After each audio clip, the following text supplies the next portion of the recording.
Olá, bem-vindos ao podcast VH. Eu sou o Dr. Vitor Hugo, sou médico e cirurgião plástico. Aqui vocês vão aprender bastante sobre cirurgia plástica estética e reparadora.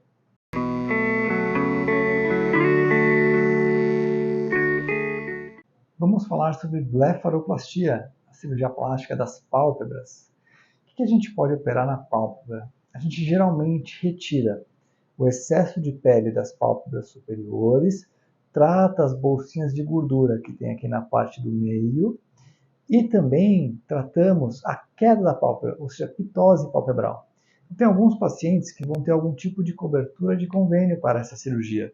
Por quê? Porque pode estar atrapalhando essa queda com o envelhecimento, pode atrapalhar o campo visual. Então, a gente pode tratar não só o excesso de pele, mas também reposicionar a pálpebra um pouco de volta para o lugar. Um pouquinho da queda da pálpebra pode ser também por queda do supercílio, e também tem cirurgia para isso, e a toxina botulínica também pode fazer um efeito levantando um pouquinho a cauda do supercílio, promovendo o reposicionamento parcial desse excesso de pele. E na pálpebra inferior, o que a gente opera?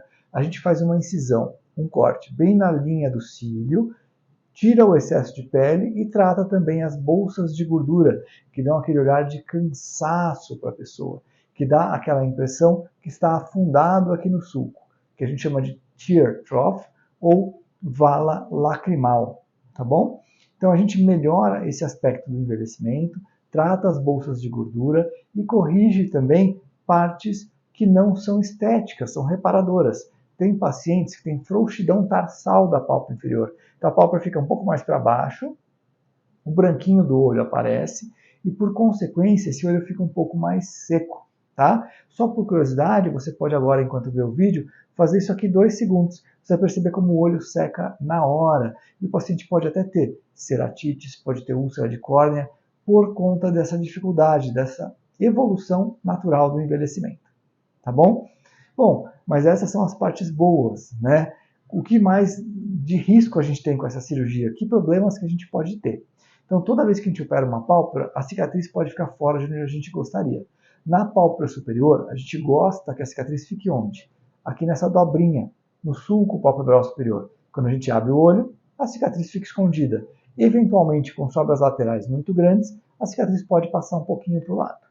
Na pálpebra inferior, a cicatriz fica junto do cílio e pode geralmente vir um pouquinho para o lado para compensar isso. Fica geralmente posicionada numa ruga lateral do olho, tá bom? Alterações cicatriciais são muito raras na pálpebra. Inclusive, nunca nem encontrei descrições na literatura desse tipo de alteração. Mas a gente tem que contar que essa chance existe para qualquer cirurgia. Pode abrir pontos na pálpebra? Lógico. Toda cirurgia, como eu venho dizendo para vocês, pode abrir pontos. A gente chama de deiscência. Muito raro na pálpebra, mas pode também. Tá? Geralmente, a gente deixa pontos na pálpebra superior intradérmico, que é uma conduta pessoal. Tem gente que dá pontos simples, tá? E esse pontinho fica com um microporzinho prendendo, que é um steady strip, prendendo na lateral e no meio. Com 3 a 5 dias a gente tira esses pontos, se estiver indo tudo bem na cirurgia. Tudo bem?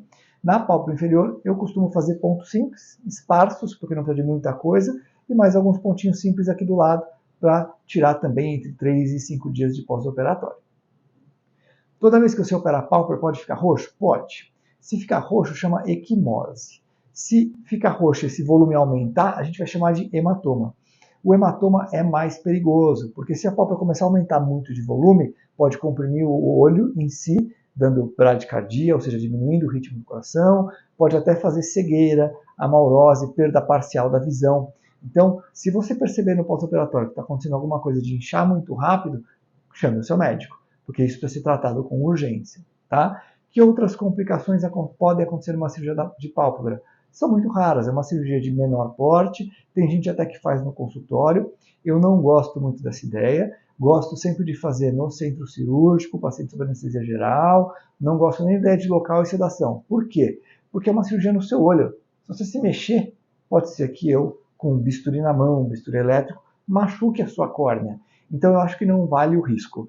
Então eu prefiro fazer isso com um ambiente hospitalar, tudo direitinho, e com anestesista, auxiliar, instrumentadora, equipe completa. Tá bom? E pós-operatório, o que tem que fazer? O que tem que cuidar dessa pálpebra? paciente tem que fazer muitas compressas frias, geralmente de 15 em 15 minutos, trocar uma gazezinha para pôr em cima da pálpebra, ou aqueles óculos de gel até para proteger a pálpebra e resfriá-la para diminuir a chance de fazer um inchaço muito grande, tá? Esse é um dos principais cuidados. Além disso, eu costumo referenciar as pacientes para usar óculos de sol até dentro de casa, enquanto o olho estiver roxo. Não tem ficado ultimamente, mas pode ficar para alguma paciente ou outra. Ficando roxo, tem que proteger do sol, tá bom? Porque o sangue, ele pigmenta a pele com a radiação ultravioleta e, por consequência, isso pode ficar manchado, tá bom? Toda cicatriz que a gente faz pode fazer uma cicatriz hipercrômica, hipocrômica ou hipertrófica, tá? Como eu disse anteriormente, alterações cicatriciais são muito raras, mas fica um pouquinho mais claro ou um pouquinho mais escuro do que a gente gostaria, pode acontecer. E a gente está aqui para tratar isso para vocês, tá bom? Lógico, riscos de embolia pulmonar, trombose venosa profunda, têm que ser avaliadas individualmente em cada paciente, dependendo do risco, meia elástica, compressora intermitente, ou até mesmo anticoagulantes no pós-operatório, tá bom? Então, converse bem com seu médico, esclareça suas dúvidas, procure informações na internet, para que assim você faça a sua cirurgia o mais orientada possível. Até a próxima!